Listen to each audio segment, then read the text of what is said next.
Spanish leaders in the New World gained authority by dividing up land. And they also gained and increased this authority by dividing the Indian labor among the subordinates. And so this created a system of the leadership at the very top, the subordinates of the Spanish Empire below them, and then the Indians at the very bottom of the rung as laborers. Now, Hernan Cortes had no authority to attack native peoples or to claim their land for himself, but he made alliances with the outlying tribes who were willing to join him in attacking the Aztec Empire. The Spanish were awed by the Aztec society and became convinced that the Aztecs had vast wealth.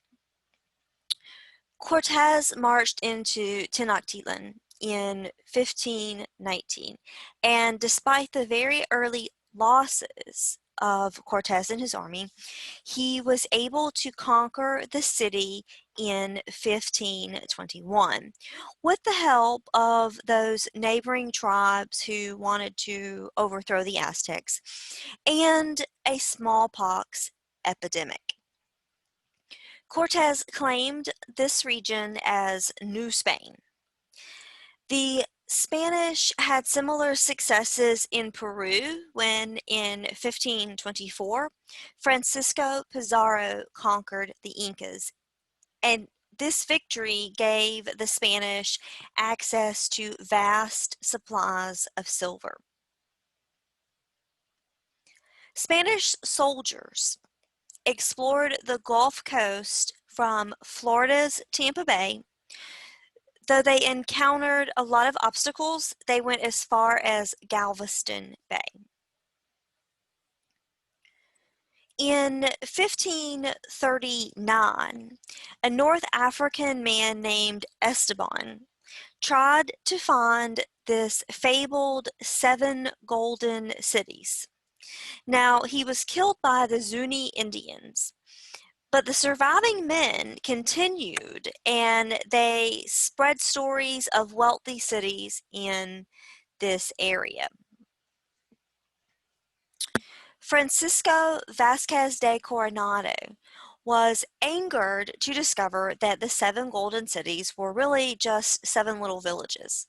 And as a result of that, he and his men terrorized and plundered the entire region. Hernando de Soto joined and journeyed to Florida in 1539. He established a village near what is Tampa Bay before leading an expedition to explore what is present-day Georgia and Alabama.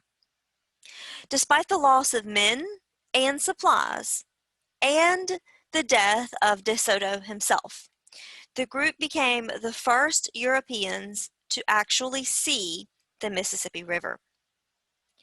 The 4-year expedition by De Soto's company introduced disease into the new areas and also expanded Spanish claims. In 1565, Pedro Menendez de Alves established St. Augustine, which was the first permanent European settlement in North America. It served as a model for future Spanish missions. Now, we won't spend a lot of time on this particular image, but this is representative of an Aztec smallpox victim. Remember, many of these diseases, like smallpox, were brought into the Americas by Europeans during this time of exploration.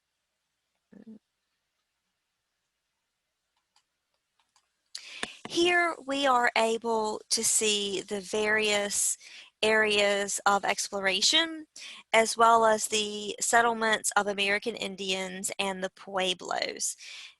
Those areas are up here, and so this is into the Carolinas, down here into Georgia and Alabama, Mississippi, places like that. Here we can see the various routes of exploration in which different explorers explore and migrate through what is known as North America. Now, Spanish success inspired similar attempts by the French and the English.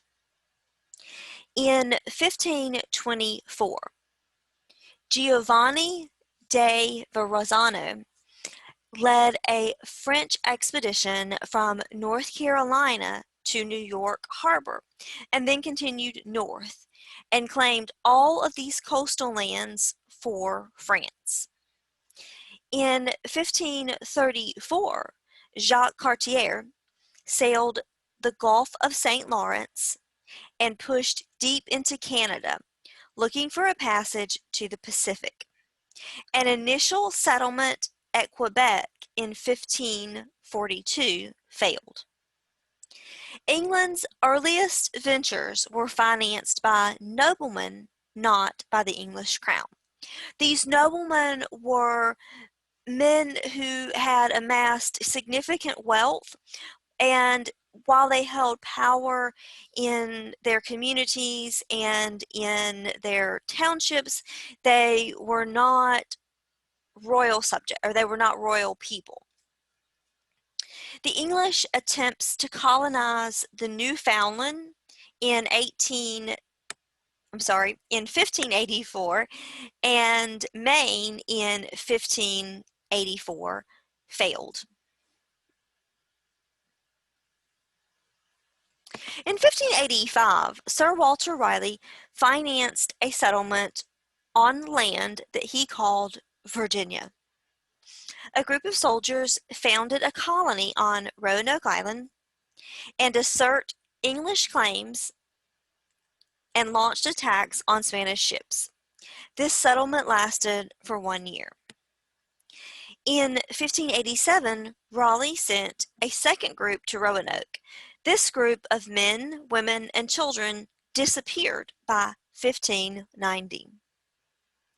Only Spain had established permanent colonies in the Americas by 1590. Now, a question to begin to think about is, why was Spain more successful at developing these lasting colonies than other nations? Between 1500 and 1650, more than 180 tons of gold and more than 16,000 tons of silver arrived in Spain from the Americas. The Spanish elite spent most of this gold and silver on conspicuous consumption. The influx of precious metals also led to inflation.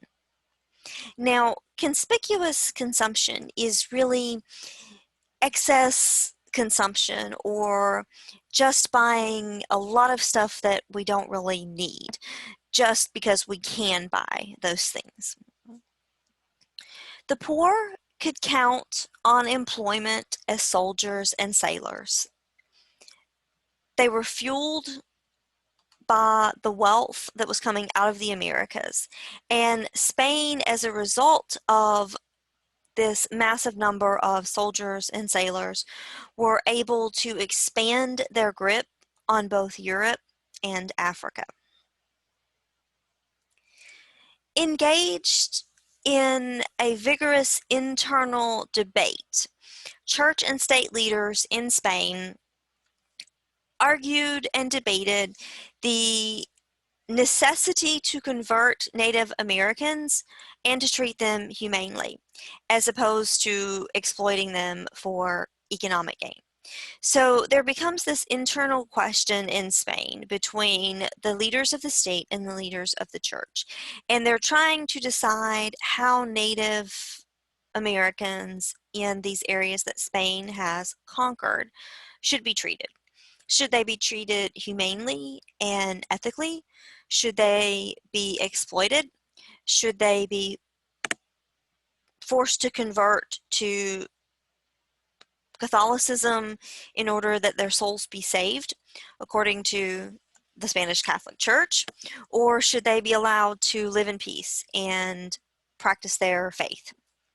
In 1550, Bartolomé de las Casas exposed the widespread exploitation of and cruelty toward native peoples and suggested the use of African slaves instead.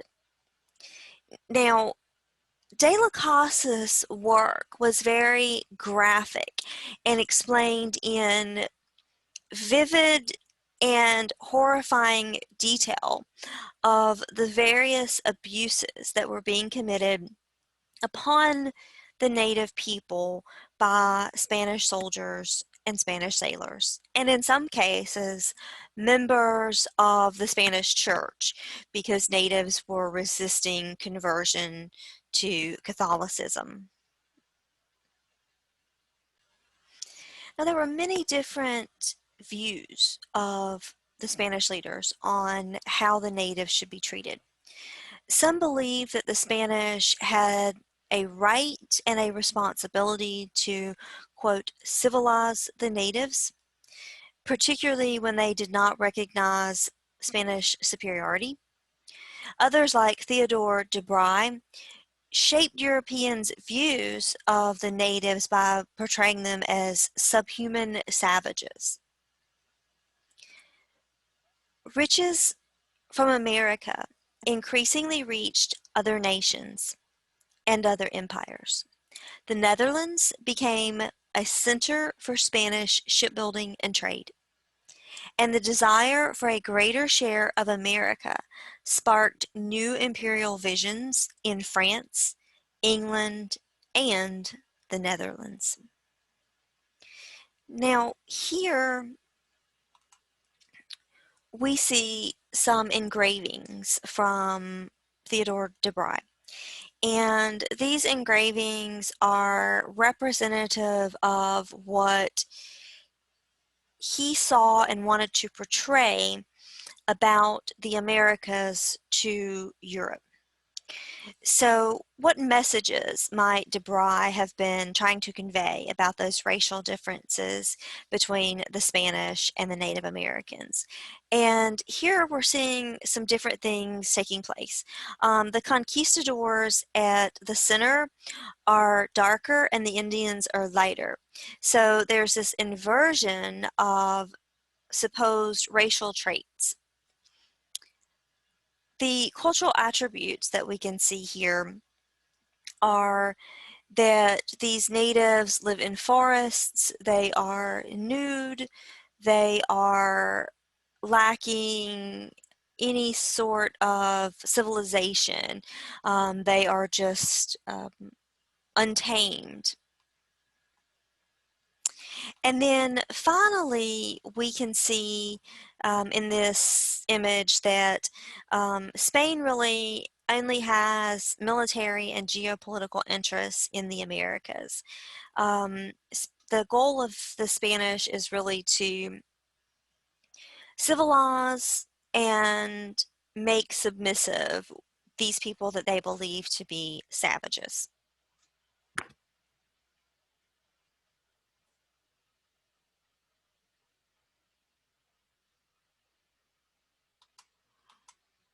Here we have another representative from de Bry, and in this representative we see that in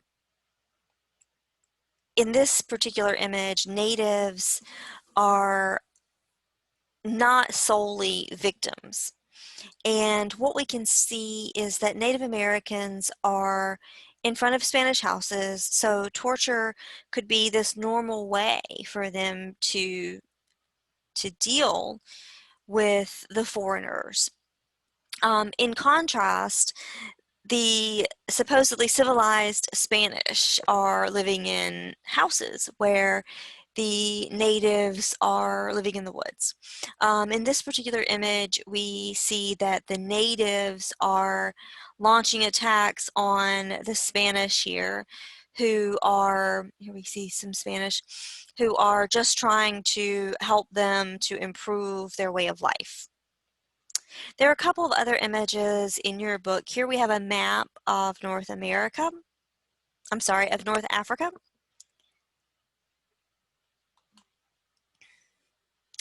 Here we also see other images from the time period, again, a map, some of the earliest maps. These maps were the only way that explorers had to really see their way around the world. Again, another map,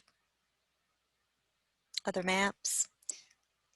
And some of these maps, again, this is from 1543, are very detailed. And so that really indicates that there is not only a desire to make a record so that others can follow along, but to preserve paths so that future exploration and conquest can be made more simple. And again, we see maps that are being made of indigenous areas as well. So part of what we're seeing take place in these 1500s is a desire, one, to explore, to find out what is out.